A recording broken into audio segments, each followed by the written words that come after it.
Beyrouth en direct, Beyrouth au lendemain de la double explosion dans le port de la capitale libanaise, une ville dévastée, un bilan provisoire qui s'élève à une centaine de morts et plus de 4000 blessés. Et pourtant, il a bien fallu faire un journal. Bonjour Émilie Sueur. Bonjour. Vous êtes rédactrice en chef au quotidien L'Orient le Jour. Merci beaucoup d'être en ligne avec nous.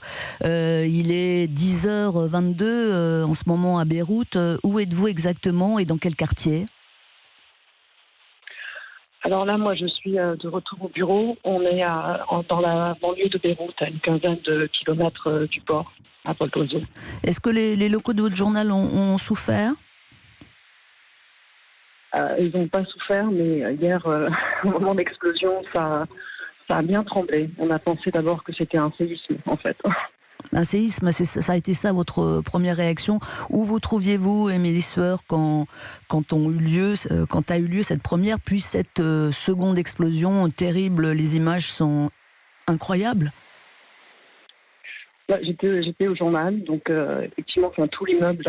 En fait, ce qui s'est passé, c'est qu'on a d'abord reçu des vidéos de ce qui ressemblait à un incendie au port, et le temps qu'on essaye de comprendre ce qui se passait, l'explosion a eu lieu, tout l'immeuble a tremblé. J'ai crié aux journalistes de sortir du journal des locaux parce que je pensais vraiment que c'était un séisme, et puis on a vu la colonne de fumée, et là on a compris que c'était autre chose. Dans quel état s'est réveillée la ville, Émilie Sueur? Toujours la sidération, j'imagine. Vous avez fait le trajet entre votre domicile et les locaux de L'Orient le Jour ce matin? Déjà hier soir, quand je suis rentrée chez moi, j'ai roulé pendant de longues minutes sur du verre. La ville, tout l'asphalte est jonché de débris de verre partout. Des trottoirs, la route, tout. La façade de l'immeuble en face de chez moi a été soufflée. L'encadrement des fenêtres tombe à moitié dans le vide. Donc la ville, je ne sais pas si beaucoup de gens ont dormi parce que c'est compliqué. Je pense que ce matin, tout le monde est toujours dans un espèce d'état de sidération. Les gens dans la ville ce matin commençaient déjà à dégager le verre, à essayer de mettre des espèces de plaques sur les devantures des maisons, des magasins. J'ai beaucoup de collègues au journal dont les maisons ont été sérieusement endommagées. Les vitres soufflées, des portes qui ont sauté, les meubles qui ont été retournés par le souffle. Immédiatement ou au bout d'un moment a été prise la décision d'un journal à faire? Vous êtes citoyenne, vous avez vécu ça comme être humain, mais vous êtes journaliste aussi et même rédactrice en chef. Ça s'est décidé comment de faire ce journal, vaille que vaille, malgré tout? En fait, je ne crois pas que ça se décide.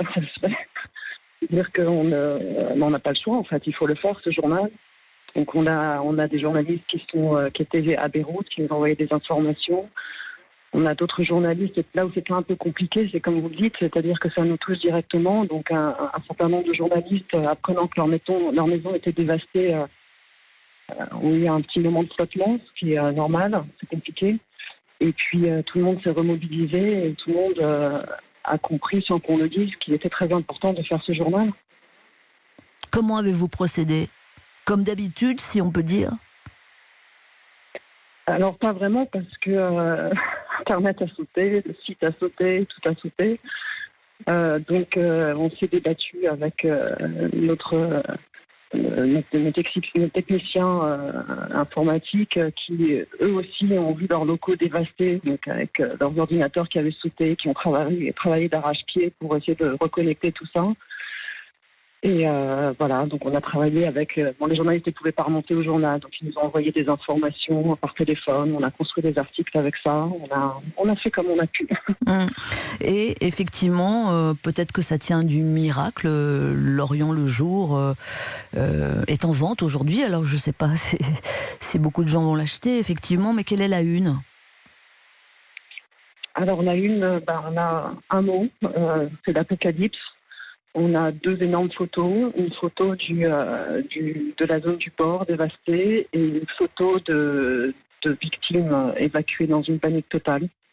Et un petit texte qui explique grosso modo que nous sommes tous sonnés et qu'il est très difficile de trouver les mots, très difficile de comprendre comment comment cette catastrophe a pu arriver dans un pays déjà à genoux, qui plus est, quoi.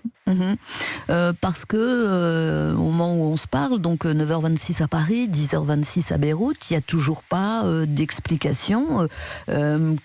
Et c'est évidemment impossible pour vous, j'imagine, d'enquêter. Que faisait ce nitrate d'ammonium?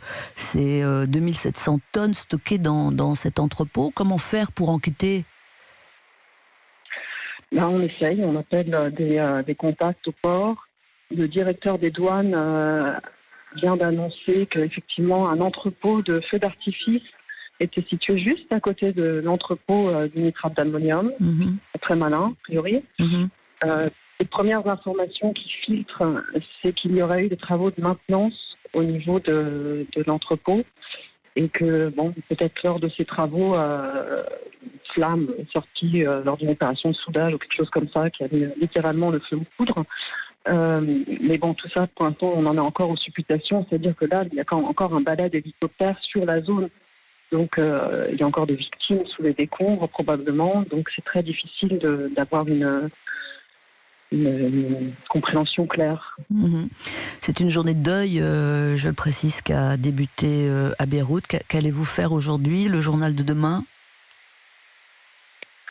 Écoutez, nos journalistes là, sont sur le terrain, on les envoie dans les hôpitaux, on les envoie à travers Beyrouth, voir comment les gens s'en sortent. On a des témoignages là déjà d'une personne qui nous disait qu'elle a eu l'impression qu'un cyclone a traversé son appartement, tout est retourné.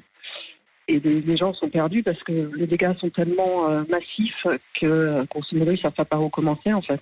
Donc, ils essayent juste de pousser des fenêtres, essayer de fermer une porte qui n'existe plus. Et un bilan qui, hélas, provisoire, qui s'élève pour l'instant à une centaine de morts et à plus de 4000 blessés. Merci beaucoup à vous, Émilie Sueur, d'avoir été en ligne avec nous, rédactrice en chef au quotidien Lorient le Jour. On vous envoie des pensées et on vous envoie la force qu'on peut avoir. Merci.